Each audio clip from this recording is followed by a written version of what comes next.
Assalamualaikum warahmatullahi wabarakatuh. Hai semua, kembali lagi di Jejak Safar. Dan video kali ini aku mau cerita soal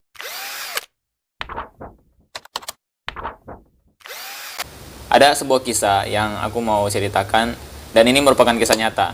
Jadi kisah ini terjadi di Syria, di Suriah kalau bahasa Indonesianya, di kota Damaskus. Kisah ini dikenal para ulama dengan kisah terong. Kalau disebut terong, mereka bakalan ngeh dengan kisahnya, karena ini merupakan kisah yang romantis sekali dan ya luar biasa lah. Jadi kisahnya gini. Jadi di Suriah itu, di kota Damaskus, ada seorang pemuda yang entah dia mengembara dari mana, dia ke sebuah masjid yang bernama Masjid At-Taubah. Nah, di masjid itu dia ketemu dengan seorang syekh yang terkenal di situ, yang memang suka isi kajian, suka ngajar dan sebagainya. Dan syekh itu merupakan ulama yang memang dikenal oleh masyarakat. Jadi pemuda itu kemudian bicara sama syekh itu. Pemuda itu bilang bahwa, "Ya syekh, saya ingin belajar dari syekh dan saya ingin tinggal bersama syekh.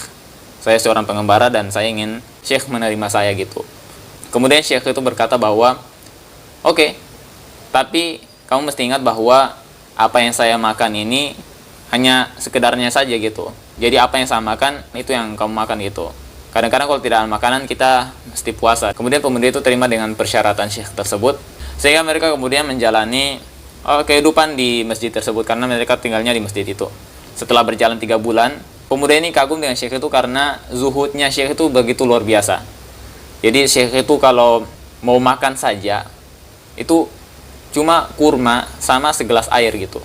Dan pemuda itu dia ikut juga makan itu, karena ya yang mereka punya cuma makanan itu sama minuman air aja gitu. Bahkan kalau saking gak ada makanannya ya mereka bakalan puasa gitu.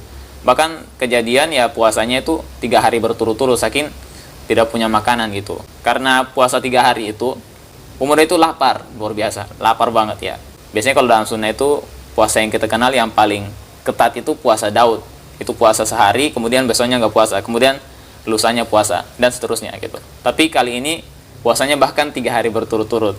Ya ini karena memang keadaannya darurat juga, karena nggak ada makanan, nggak ada minuman dan sebagainya. Kemudian yang setelah 3 hari itu dia lapar luar biasa. Jadi dia duduknya itu di pojokan sambil menahan laparnya gitu kan. Dan syekhnya juga sedang mengisi kajian gitu kan, lagi ngajar murid-murid atau santri-santri gitu di masjid. Setelah beberapa saat kemudian, pemuda itu dibisikkan oleh syaitan untuk mencuri makanan. Karena syaitan mengatakan bahwa kamu ini kan sudah lapar luar biasa, kenapa kamu tidak mencuri gitu, mencuri makanan sepotong roti supaya laparnya berkurang gitu. Akhirnya pemuda itu mengiyakan bisikan syaitan itu, sehingga dia pun keluar dari masjid di saat syekhnya lagi ngajar. Dia menuju ke rumah di sebelah masjid tersebut. Kemudian ketika dia jalan dan dia naik di belakang rumah itu, jadi rumahnya itu temboknya itu atau dindingnya itu terbuat dari pelepah kurma. Dia naik, kemudian dia sedikit melihat ke dalam dapur dari atas tembok itu. Dia melihat ada beberapa wanita yang tidak menutup aurat gitu. Karena memang kan mereka dalam rumah, mereka juga nggak tahu gitu kan. Gara-gara dia melihat itu, dia kemudian memalingkan pandangannya. Dikarenakan ya niat dia itu bukan untuk melihat aurat gitu atau semacamnya gitu. Niat dia itu hanya untuk mencari makanan. Karena dia nggak ketemu makanan, kemudian dia melihat ada orang yang tidak menutup auratnya. Dia kemudian turun dari tembok itu. Dia menuju ke rumah kedua. Jadi rumah kedua itu ada di sebelah rumah yang pertama yang dia manjat itu. Kemudian pas naik ke dapur dari rumah kedua itu, jadi dia naiknya lewat dapur yang sama, ada temboknya juga yang terbuat dari pelepah kurma.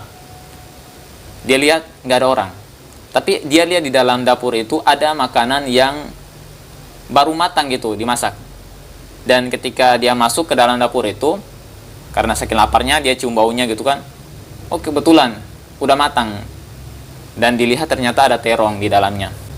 Tanpa pikir panjang, kemudian dia ambil satu terong, dia makan terong itu.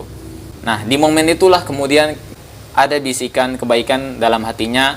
Dia langsung tersadar bahwa dia sudah melakukan 3 dosa atau 3 kesalahan yang dilarang oleh Allah Subhanahu wa taala. Yang pertama adalah dia masuk ke dalam rumah orang tanpa izin. Kemudian yang kedua adalah dia mencuri. yaitu mencuri makanan itu. Dan yang ketiga adalah dia memakan makanan haram, artinya dia memakan makanan hasil curian itu. Akhirnya setelah dia berpikir dengan baik, dengan akal sehatnya, kemudian dengan hatinya yang tulus, dia kemudian memuntahkan terong itu sebelum dia telan.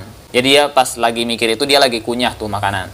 Dia pun mengatakan bahwa setelah dia memuntahkan terong itu, dia mengatakan bahwa tidak mungkin aku meninggalkan sesuatu yang dilarang atau diharamkan oleh Allah Subhanahu wa taala, dan kemudian karena aku meninggalkannya, Allah membuatku mati menderita.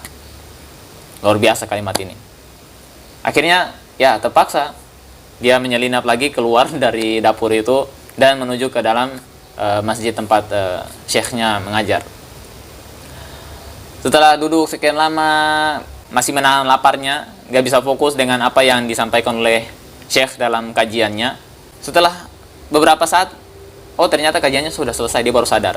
Dan kemudian dia melihat syekhnya itu memanggil dia, kan dia duduknya di belakang, di bagian pojokan di masjid, dipanggil ke depan.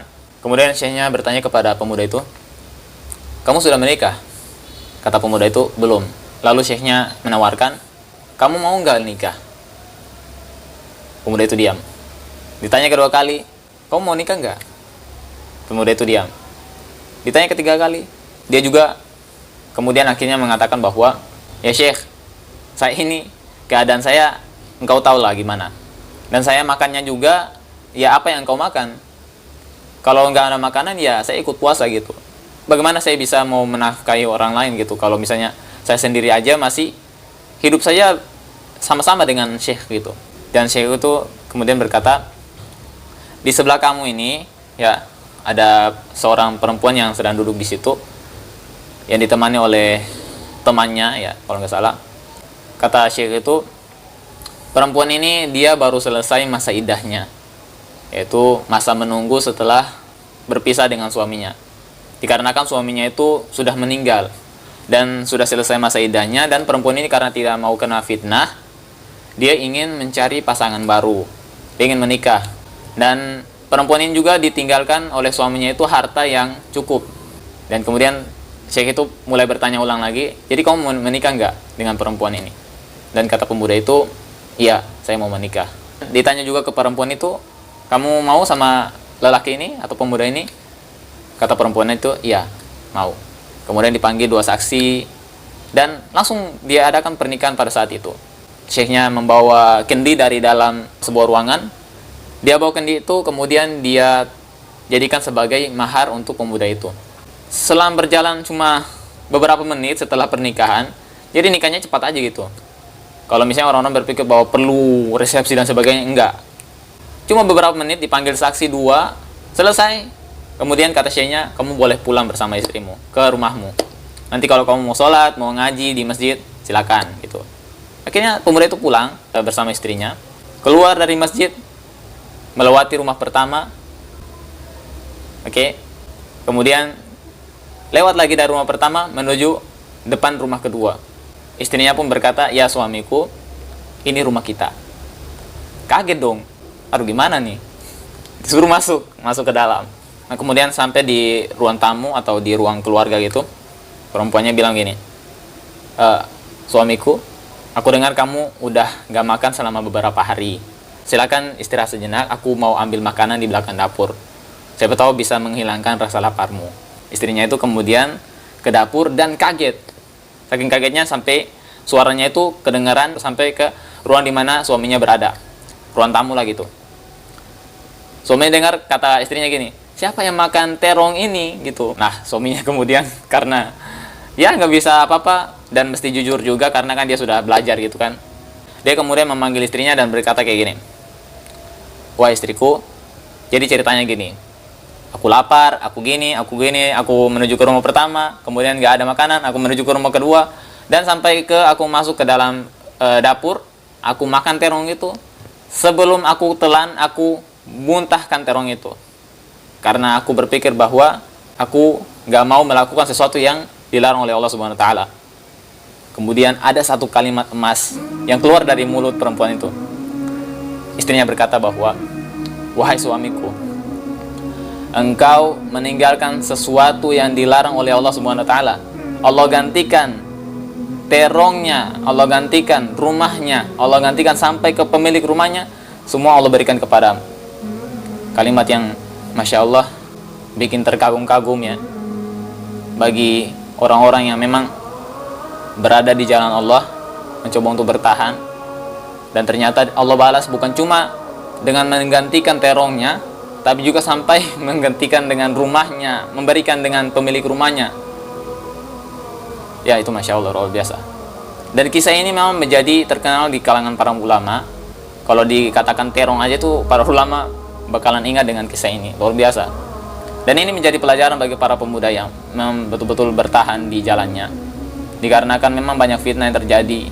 Tapi ketika dia mencoba untuk meninggalkan perbuatan yang Allah larang, maka Allah akan gantikan, bahkan bukan sesuai dengan sederajat, bahkan bisa Allah gantikan lebih dari itu. Allah bayar kontan gitu, berdasarkan kisah ini salah satunya. Nah, inilah bisa menjadi pendorong bagi kita semua. Jangan sampai kita mulai malas dalam berdakwah, jangan sampai kita mulai malas dalam beristiqomah, dikarenakan setiap ujian itu insya Allah ada pahalanya. Bisa jadi Allah balas di dunia dan bisa jadi Allah balas di akhirat. Tapi jangan dari semua itu kita anggap bahwa semua itu berdasarkan ekspektasi yang kita pikirkan gitu, Allah bakalan balas kayak gini atau gini. Karena semua kembali kepada Allah Subhanahu wa taala. Allah bisa jadi balas dalam berbagai hal atau berbagai macam, dan mungkin saja kadang-kadang kita tidak menyadari balasan Allah Subhanahu wa taala itu.